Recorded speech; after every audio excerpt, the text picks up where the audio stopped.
Welcome out to Money Matrix Business Hacking. So grateful that you guys are on this call. I cannot wait to share with you all these cool little hacks that I have found. In my library, I have over 200 different business hacks that I've found, and I don't know if we're going to get through all of them on these calls in the next 12 weeks, but we are sure as heck are going to try. First of all, I want to give about maybe 5 minutes just to kind of explain what we're going to do, how we're going to do it, what the structure is. I know probably over half of you have been on the calls with me before, and I want to applaud you for reinvesting because it shows that we're creating massive value together. One thing that Bob challenged me a year ago, said, Woody, no one in 25 years of my business has ever proved to me that people can get results with coaching. Yeah, I know they're happier. I know they have better relationships, and yeah, they make some money, but no one's proven it to me. I said, Bob, I'll take that challenge. So we kept track of everybody on the call, before and after the call, what the income was. And we found that, and I'm not exaggerating, this is a true number, 159% increase in income in 12 weeks. So I want that same goal for you guys. We're going toward the end of the year right now. I want you guys to crush it. I want you to do things you have never done before. That's the point of a strategy session, is to pull your mind, your body, your soul to a different level so that you can take everything you've learned here and throw it back into your audience, throw it into your community, and make a difference. So first of all, if anything ever crashes, and we only had it happen 2 or 3 times last time, if the computer crashes, if the internet goes out, what happens is it shuts down this single call. Go back to your email in about 5 minutes. I will create a new one. I'll get back online and I'll blast out to everyone and we'll pick up right where we left off. Once again, hopefully it won't happen. Technology gets better every year, so hopefully we do not have that. But if we do, don't worry about it. We will simply just close down the computers, start all over, check your email, and we'll kick it off again. When you get on these calls, please always mute yourself. I try to do it on my end. Sometimes it'll let me, sometimes it won't. We know how technology is. So on your phone or on your computer, just hit the mute button. In our mastermind session, we're going to go into questions. Make sure that you have my cell number. I'll give it to you one more time. It's 951-973-3408. That's 951-973-3408. When we're in the mastermind session, please participate. The more people that participate, the better we all rise to a higher level. So yes, I can sit here and do a seminar online all day, but that's not why you guys joined up. We joined up to Mastermind to see what's working in what cities, see who's benefiting it, who's benefiting from what technology and so forth. A lot of times we're going to have guests on the call. I want you to participate. These guests are giving us of their time. These are experts. These are millionaires. These are people who are my friends. When they ask a question, I need you to participate. We had a couple times last time where I literally had to call everybody out because nobody was texting in. They were too intimidated. No, you guys have fantastic ideas. You have fantastic concepts that need to be shared. So don't, basically shine. Shine at the highest level you can. At the end of this call, the PowerPoint that I share with you, I'm going to send to you because I want you to become the expert in your community. Now, this first one about the hero's journey, I am not going to send to you. And the reason why is I'm actually using this throughout all the regionals. But the mastermind one that's about the business hacking, I will send to you. So you can have that to share with your people. A lot of the information we're going to cover today is a little bit of a recap from Putakana as well as new information that will really help you kind of break through those mental blocks that you have that hold you back. I was in Chicago last week, and thank you to everybody in Chicago. What a blast we had there. And literally at 5 in the morning, I woke up and I had this thought. I thought, oh my gosh, what is the hero's journey? I've read the book, or a part of the book, called A Man of 1,000 Faces by Joseph Campbell. There's another book I just ordered called, I think, The Writer's Journey by Christopher Vogler. These guys have taken these stories that literally have gone around for thousands of years. So Joseph Campbell studied mythology, movies, music, things that have gone on for centuries that have the same pattern. So you look at Superman, you look at Star Wars, Jesus Christ, Bilbo Baggins, mythology, they all follow a similar pattern. And I love patterns. I believe patterns reveal truth. So I want to share with you what is called the hero's journey. The hero's journey is what we all go through, and this is the breakthrough that I had. Every movie, you look at Iron Man, Star Wars, Harry Potter, every one of them follows the exact same pattern. In fact, Christopher Vogler took Joseph Campbell's book and literally turned it around Disney. So Mermaid, Lion King, which was the highest grossing animation film of all time for a very long time, all those followed this hero's journey. So this is also a way to make a ton of money, but I want you to see the importance of why this journey matters, because my breakthrough was this is the human experience. This is, if you know me, you know Emotional Fingerprint. This explains everything that we go through. So I'm going to do a little bit of personal development to get us started, and then we're going to business hacking, because I believe this applies in the same way. So it starts off in the ordinary world. So once again, this is how a movie works, but I want you to look at your own life. It works the exact same way. So if you're watching online, you can see this. If not, watch the recording later. We got a picture of Luke Skywalker when he's sitting in Tatooine out on his farm. The hero is uneasy, he's uncomfortable, or he's unaware. He's introduced sympathetically so the audience can identify with the situation or dilemma. The second is the call to adventure. Now think of your own life. You grow up, you're in a normal home, and all of a sudden you start to feel uneasy. You feel like maybe I don't belong here. Maybe there's something more to my life. Then you have the call to adventure. Something shakes up the situation, either from external pressures or from something rising up from deep within. So the hero must face this beginning of change. This is when Luke finds R2-D2, and he's got the broadcast of Princess Leia, and she's saying, Obi-Wan Kenobi, you're my only hope. And now he has this call to adventure. What does that mean? What's going to happen next? There's not always, but tends to be a refusal of the call. The hero feels the fear of the unknown, tries to turn away from that adventure, however briefly. So think of your life. When you had that first call to adventure to be an entrepreneur, did you refuse it at first? Did you jump right in? Did you quit your job? I had the pleasure of interviewing Bob in Chicago, and I walked this through him, and it took him 4.5 years to fire his boss. He had to wait till his income was quadruple what he was making before he quit his secure job. So Obi-Wan Kenobi tries to enlist Luke in the rebel fight, and originally he fights it. He doesn't want to do it. All right, guys, hold on. I'm getting lost.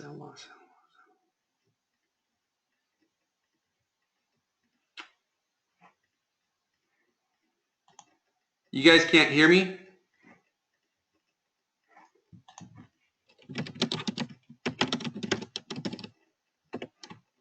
Woody, we can't hear you. Okay.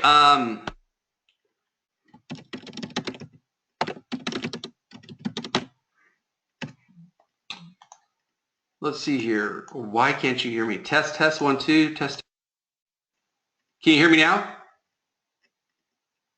I thought his system crashed. No.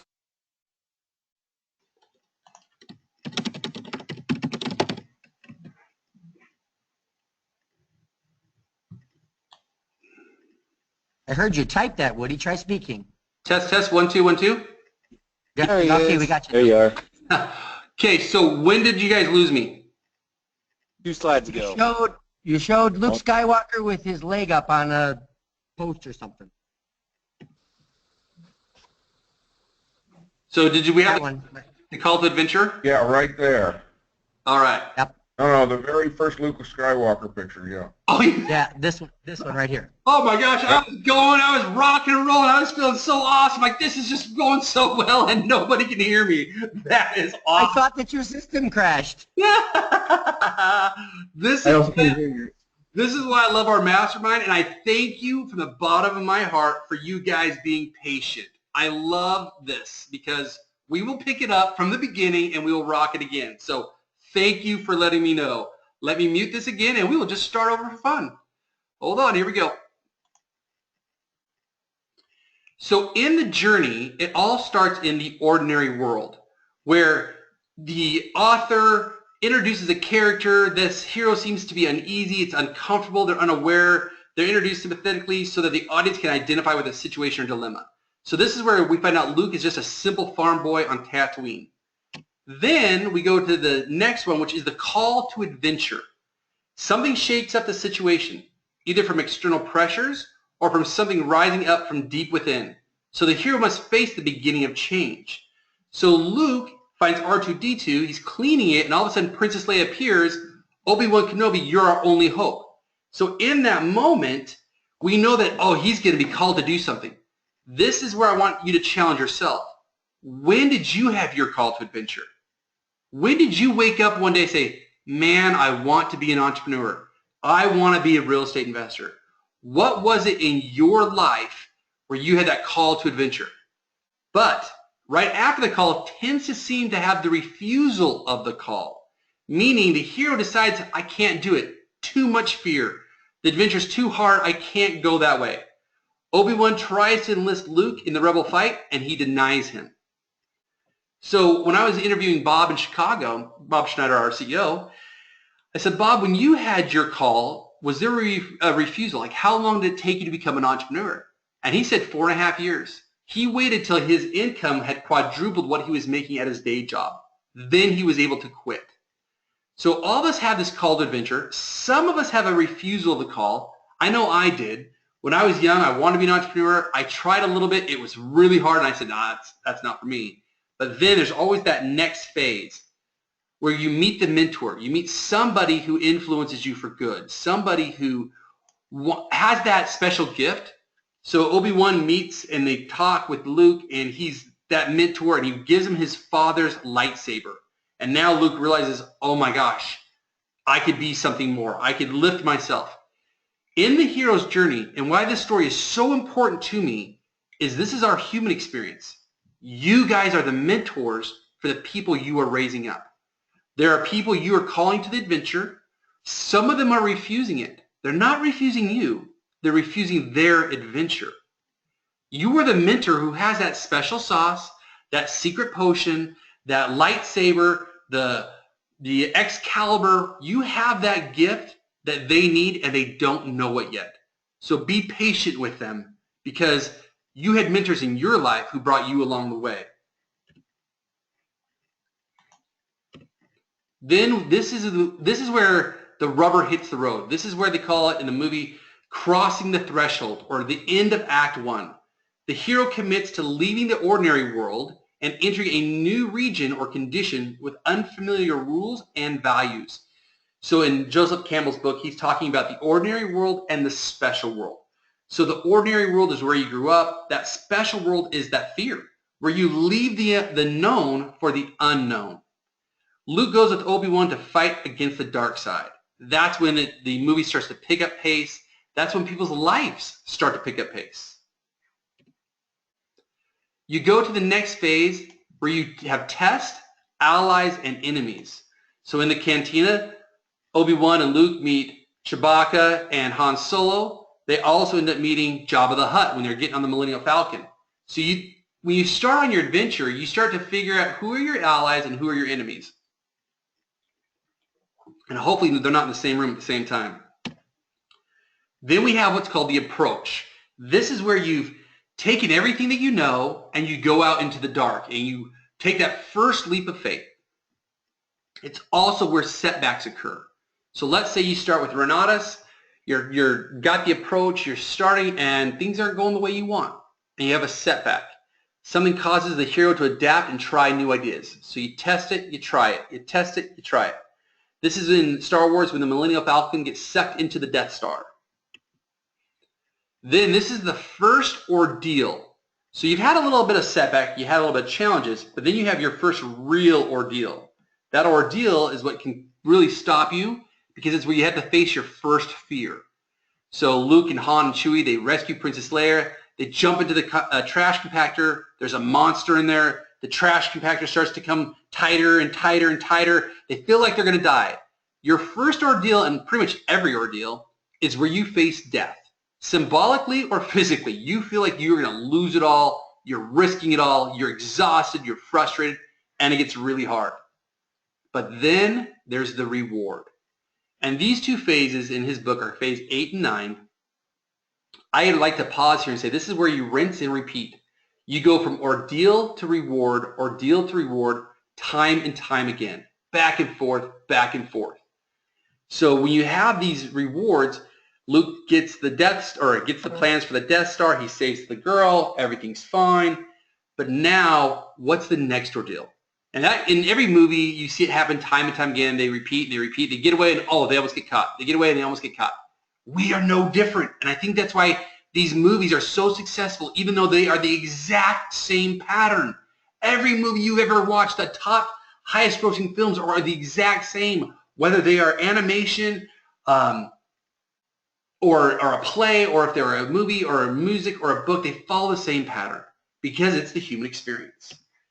Where most people stop is at ordeal and reward, ordeal and reward. But those who become icons, those who become incredible leaders, those who become just, visionary people are the people who fight the road back. So like Luke has to conquer the Death Star, and he has to go back to the beginning of what he learned. So the hero is driven to complete the adventure, leaving the special world to be sure to take the treasure with them to go back home.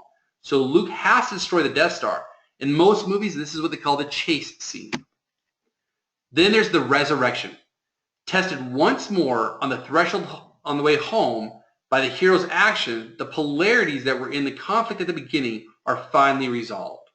So literally every movie, Lord of the Rings, Star Wars, Iron Man, they all have to be resurrected. They all have to take everything they've ever learned, try it one more time, and conquer. But this is where people quit, because that last little resurrection is life and death. You feel like if you risk it one more time, you're going to die. You feel like you can't do it one more time. You're hanging on by the skin of your teeth. You're hanging on just by your fingernails. But that's what makes every good movie and every great life interesting to participate in and watch, because you push it one more time. Then you return with the elixir. So in the movie, if it is the secret potion, the Excalibur, the special sword, the special gun, or certain information that you now have that nobody else has, to take it back to the people to help them. So you look at the hero's journey with Renatus. It follows the same pattern.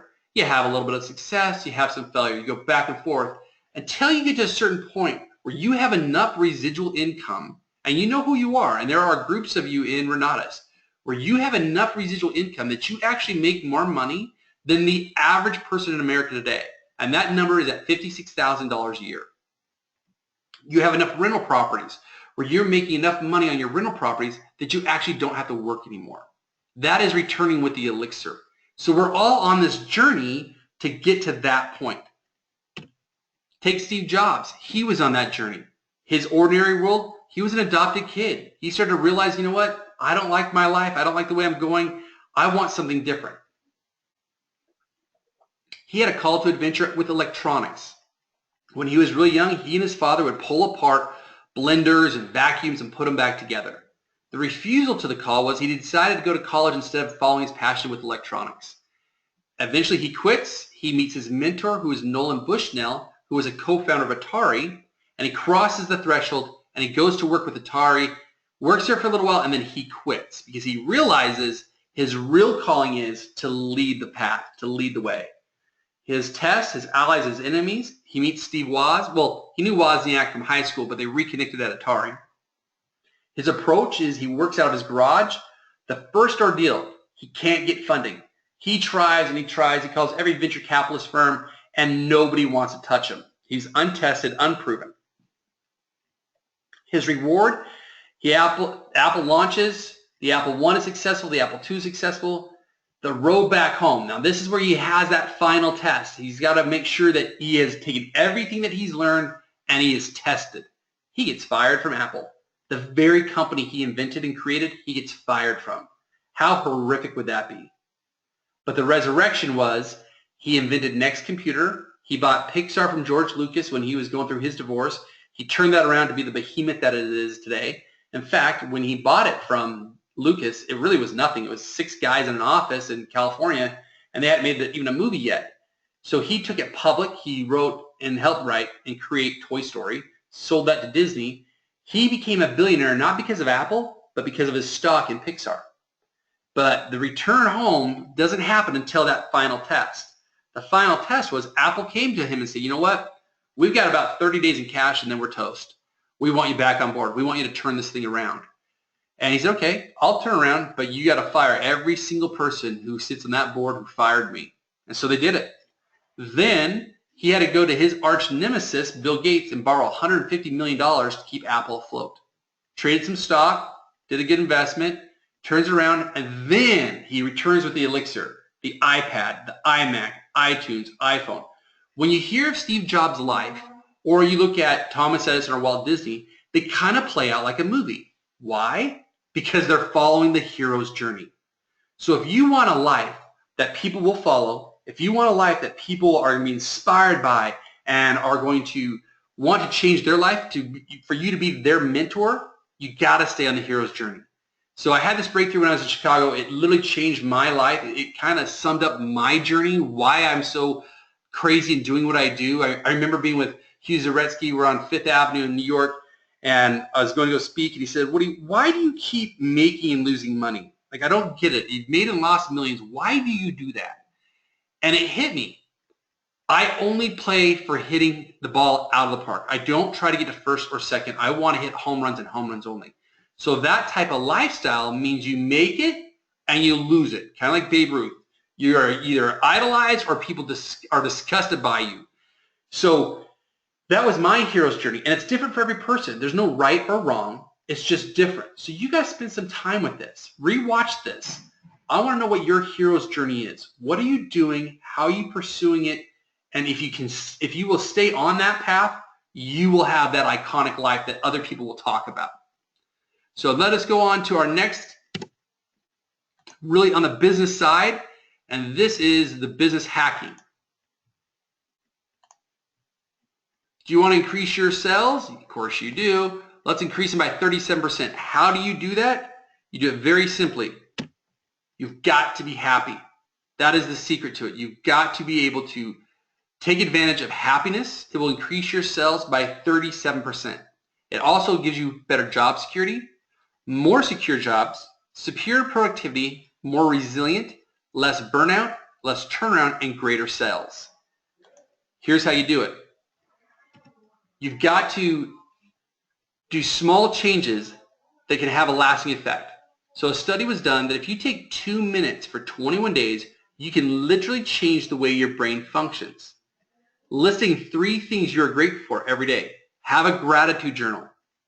Journal positive experiences from the day before. Exercise. Now everyone says, oh, exercise, meditation, prayer, gratitude. Why do they say it? Because the stuff works.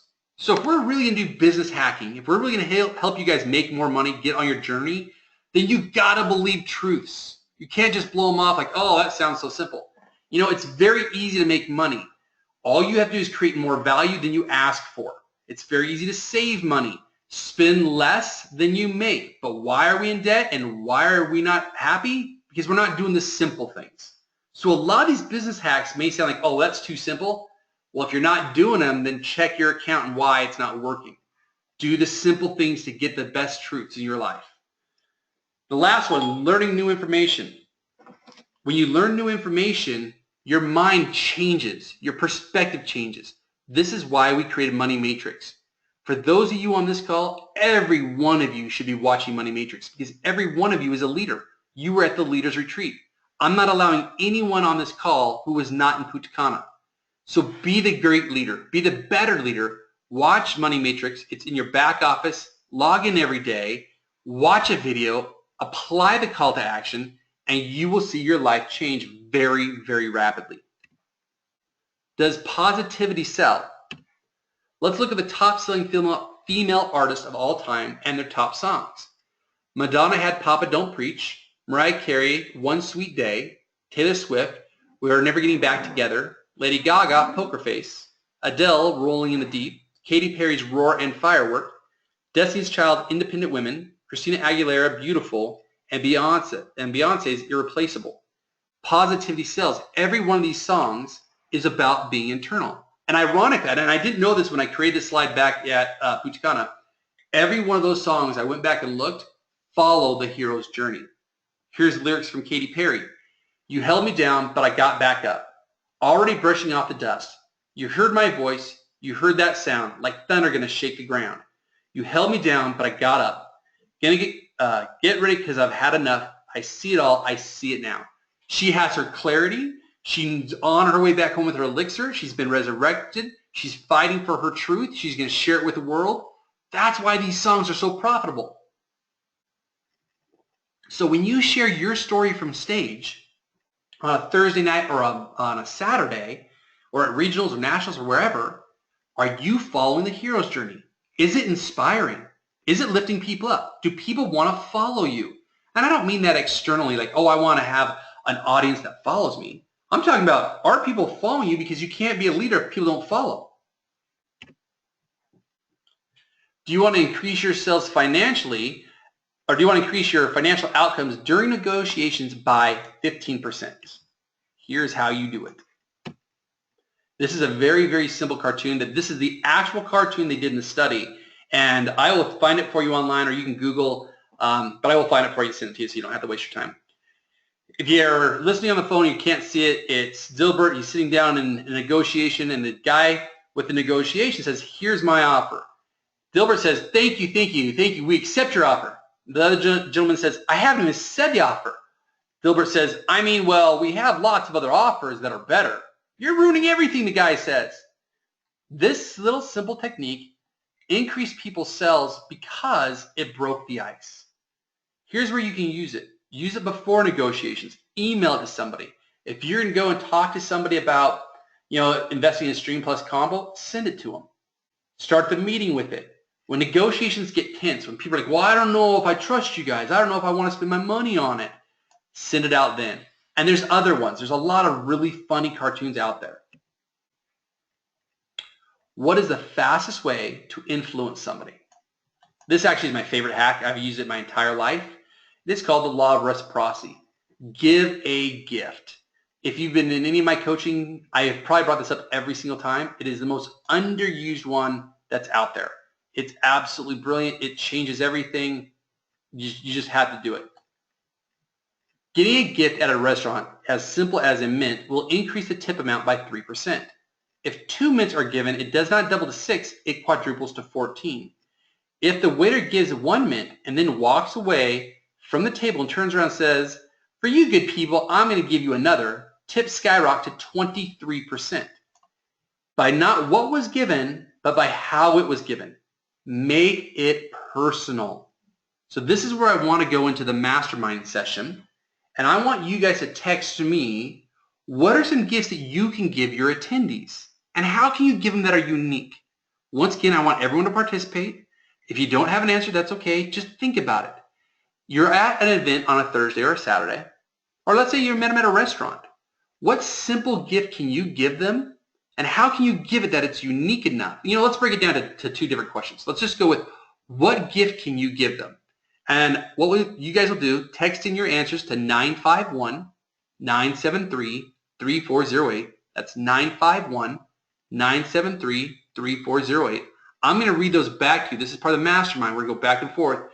It's recorded. You guys can listen to these, get some ideas, and take down notes later. So some of the gifts you can give are ebooks. You can give, I like, 7 strategies to saving $7,000 on your mortgage or $70,000 on your mortgage. 12 shortcuts to saving $12,000. These are all things you can find online. So I'm getting tons in right now. Give me 1 second and I will read these off. Wow, you guys are flying. This is great.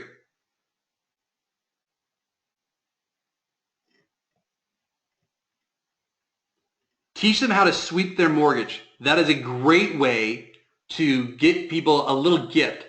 Hey, here's a PDF, 5 ways you can save $50,000 on your mortgage. You got to make them up on your own, of course.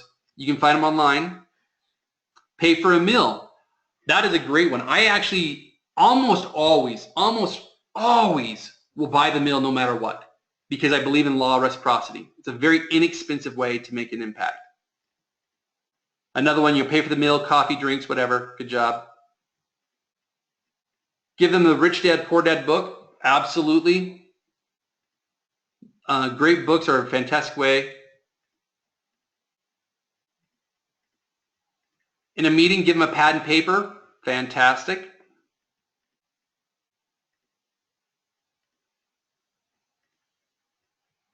Give them something that they remember their name, remember your name, if something special. So on I have these really unique business cards. They're metal medallions, and they cost about $5 a piece. But when you think about an impact, giving something that inspires them, you can get those online, even cheaper. Actually, I have them custom made. Compliment a workshop they attend. Give them a little certificate. Write out a nice certificate. Make it look fancy on hard cardstock. So you know what? We usually charge $200 for this event. I want to comp you because I think this will change your life. Give that to them with a personal message. Absolutely. Give them a book. Fantastic. Think and Grow Rich. Yep. You can buy little copies of As a Man Thinketh by James Allen for I think $5 or $6. I used to buy them in bulk at 100 at a time, and I would give them to everybody I met. And that was a great way. 3 Feet from Gold, another great book. Roadside signs, workbook for their study groups. Yes, good. Give them a chocolate bar when they arrive at a presentation. Absolute candy, and this is one of the hacks you will see later. We have a different slide for this on another day. They prove that candy increases happiness, which increases sales. People remember better. They did it with doctors. They retain more information when they actually had a piece of chocolate before they went into surgery. As crazy as that sounds. And you guys are just knocking these things out of the ballpark. Thank you.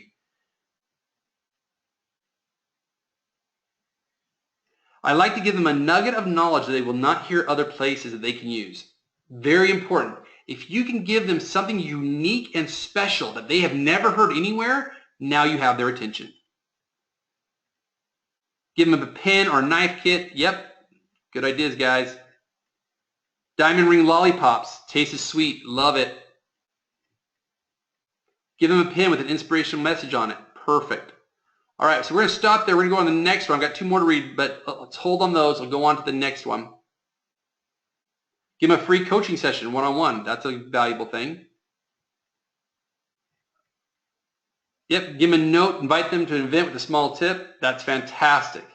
All right, let's keep going, and then we'll go to the next question. Once again, before I go to the next question, I just want you guys to realize how important it is and how valuable the information you guys just shared with one another. And I really hope that you get this recording, you go back, you take notes, and you write it down.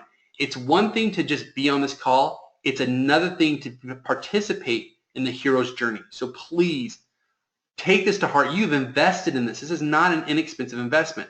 But the information is priceless. It is valuable. It's how I built my companies. Before I was 40 years old, I built 4 different companies over the $1 million mark by using all these different business hacks. So I want you to have that same enjoyment. It's there for you. Please take advantage of it.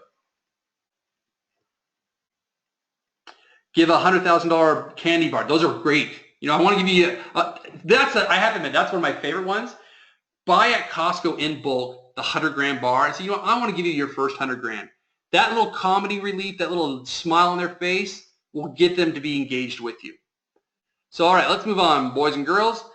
People buy from other people they know, like, and trust. So how do you build instant trust? It's that whole being an expert, the credibility. The elevator pitch. Do you have an elevator pitch? And let me show you my elevator pitch, and then we'll come back to the rest of these 5 things. So this is my elevator pitch. This is what I use when I'm meeting people. I dropped out of high school when I was 16. I was a millionaire at 26 and broke by 27. In less than 5 years, I made more than my money back. Now I strategize with top influencers to leverage their superpowers to have a greater impact. Now I'm going to break this down. The key words here are influencers, leverage, superpowers, and impact. So the people that I'm meeting with, the people who are my ideal clients, they're all influencers. So I identify them as influencers. You may be completely different. You may be looking for mom and pa's who want to get out of their rat race, who want to get away from the W-2. So you could say, I work with people who are employed who want to be self-employed. It's key that you identify your audience. Why this is so important is your audience knows who they are. So when I'm talking to a top influencer, he or she knows they're an influencer. The key words that they like, leverage. They are so maxed out. They're already influencing. They're already making money. So money's not an issue to them. They want to leverage their time, their talents, their energies, and their resources. I use the word superpowers because they think they have a superpower. I believe everyone has one, so it's an authentic thing for me to say. Everybody has a superpower. So I want to tap into what their superpower is. Then impact. These guys and gals want to impact the world. They've already had a certain level of success. Now they want to graduate to significance. And that's what I do with my one-on-one coaching, is help people find that importance, find that significance, and that ability to give back. So if you have an elevator pitch ready and you already know it, go ahead and text it to me now. And I will read off your elevator pitch. So we probably won't have as many this time because I'm putting you on the spot. But if you have one that works, I want to see if we can collect, 5, 6, 7 of them that could really have a great impact that other people in the organization could use. So if you have a good elevator pitch, please go ahead and text that in now. As people are texting that in, I want to go back to the other 4 principles of being an expert, of creating credibility, of creating a way for people to trust you. First one, obviously, elevator pitch. Number 2 is knowledge. Read articles, bios, watch Money Matrix. They will give you so much to talk about. Rarely when I go in to meet with people, do I not have something unique to share because I read so often. I'm not saying that egotistically. I'm just saying that because I'm curious. I'm fascinated how things work. So I can meet with a doctor, I can meet with an attorney, an accountant, a financial planner at any level of success and have read something in the daily news to spark a unique conversation. Number 3, contribute. Write articles, podcasts, radio shows. Loretta right now, Wetzel has her own radio show. She's contributing. She's giving back. She's asking other people to be on our show. So now she's leveraging other people's success. Third-party validation. Give and get testimonials. This is priceless. If you go to meetwoody.com, that is meetwoody.com, my landing page, you'll see a sizzle reel, which is a testimonial of my success. You'll see a video from Jack Canfield giving me a testimonial. You'll see a video from Les Brown giving me a testimonial. Those things are priceless when it comes to creating validation of who you are.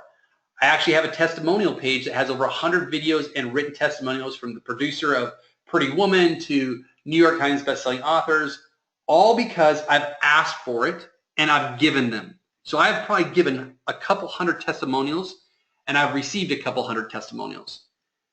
Here's why it works and why it's important in your business. A real estate company was able to increase their rental and sales contracts simply by having the receptionist say, "Let me connect you with Sandra, who has 15 years experience in rental properties." Or, "Let me introduce you to Bob, who has sold over $4 million in properties this year." This simple hack increased appointments by 20% and 15% more signed their contracts. So when you're going to meet with somebody, maybe have somebody else greet them at the door. Maybe you guys tag team.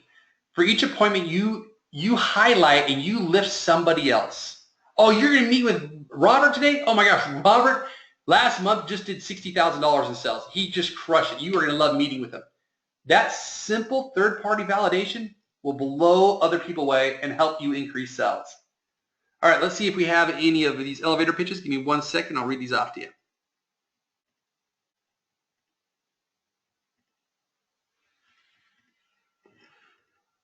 I strategically engineer financial blueprints for entrepreneurial-minded professionals. I specialize in transforming those who leverage themselves as human resources to leveraging cash following assets. This means no longer needing a job only if you want to. No longer needing a job only if you want to. That's a great one. Here's one more.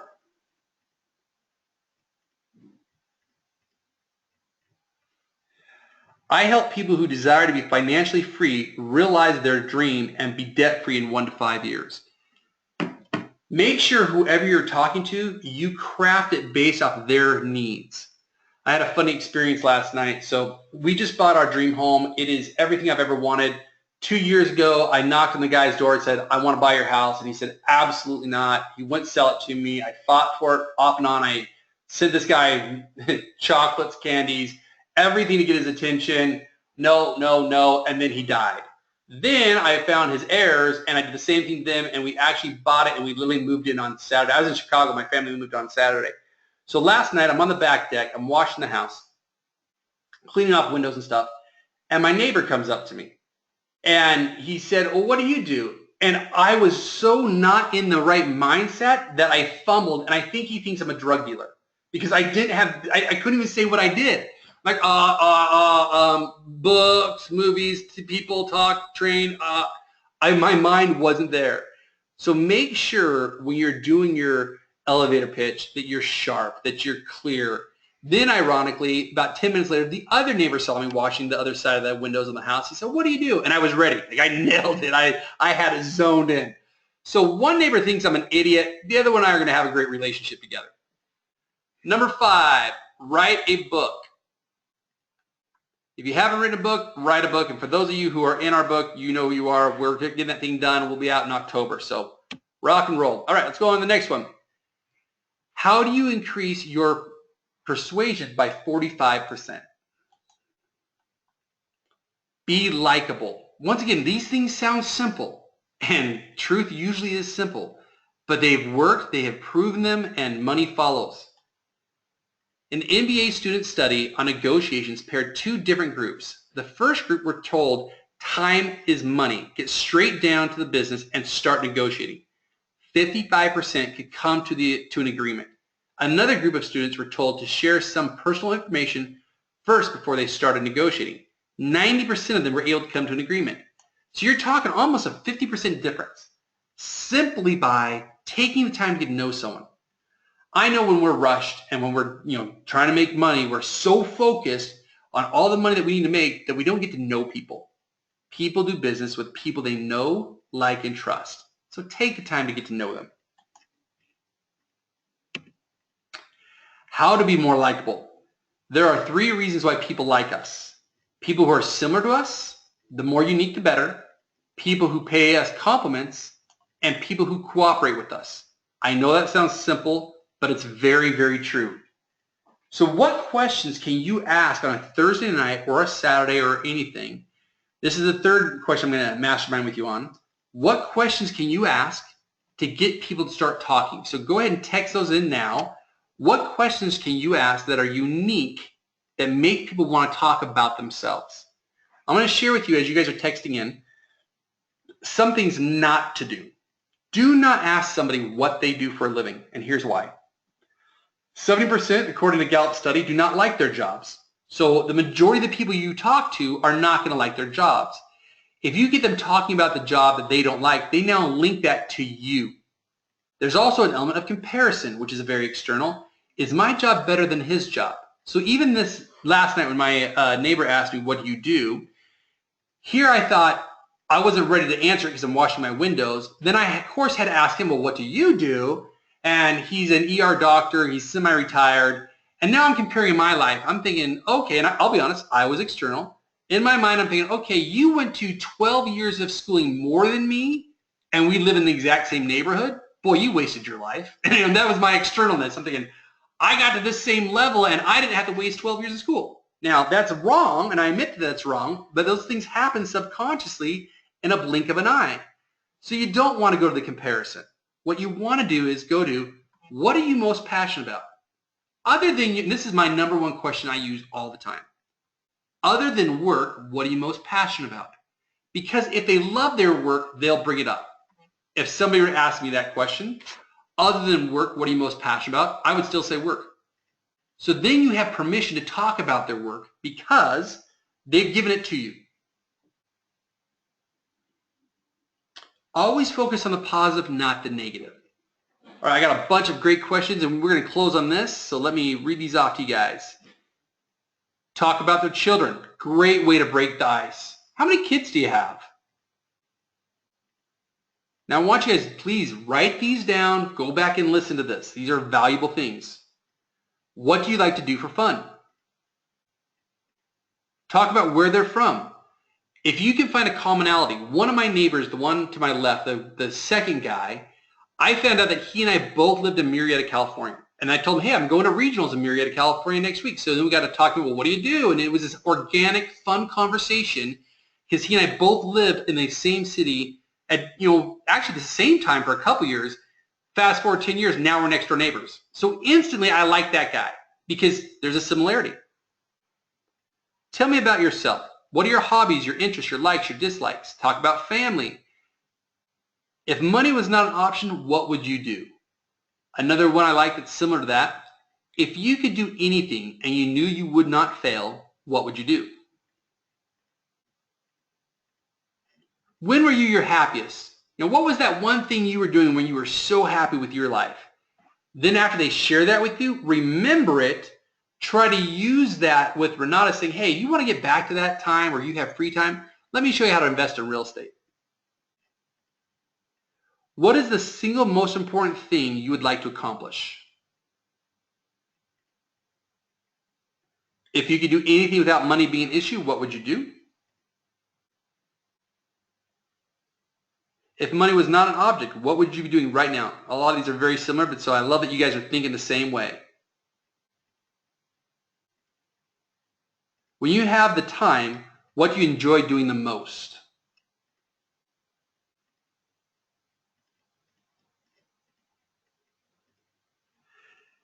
Ask about family, kids, how their interests, their hobbies. Yep, a lot of these, I'm just reading these, are very similar. Talk about family. Are you married? Yep. You know what? Let me challenge that. So I'd like to challenge things to see if we can find better truth. Once again, we know that most marriages end in divorce. So I would kind of clump that one in with the job. I would not ask them if they're married or what if they're unhappy in their marriage. Now they're linking you to their marriage. They're thinking, oh, this guy's going to talk. I don't want to talk about my wife. My wife and I just got to fight, or I don't want to, I'm embarrassed. I'm in the middle of a divorce right now. So I would take marriage off the table. Kids are a neutral thing because most people love their kids. So do you have any kids? Then they may offer, yes, my wife and I have, or no, I have 3 kids. So if they bring in the wife or the spouse, then you're free to talk about it. But I would go with things that are always going to be positive. What's your favorite trip you've ever taken? Favorite hobby? What's your interest? How do you spend your time outside of work? When was the last time you had a great time? Those are good. All right, guys, that wraps it up on that mastermind right there. Thank you so much for being on this call. I am hoping that you're getting as much value out of this as I am in creating it, because these are literally the things I have done to create the money I've created, and I love using them. In fact, my wife yesterday just used it to get our daughter into a certain class she wanted at school. She used every one of these techniques. Because we're in a new house, school already started, we had a transfer, there's a certain teacher we want, she couldn't get in there. So she said, you guys work so hard in the office, what's your favorite treat? And they said, chocolates. So she got a box of C's chocolates, and where is my daughter? In her favorite class now. Very simple things. This stuff works everywhere. So keep rocking and rolling. Same time, same place next week. Monday I'll email you with the link to get in. I will get this recording out to you in the next little bit. Have a fantastic day. Love you guys. Appreciate you. Talk soon.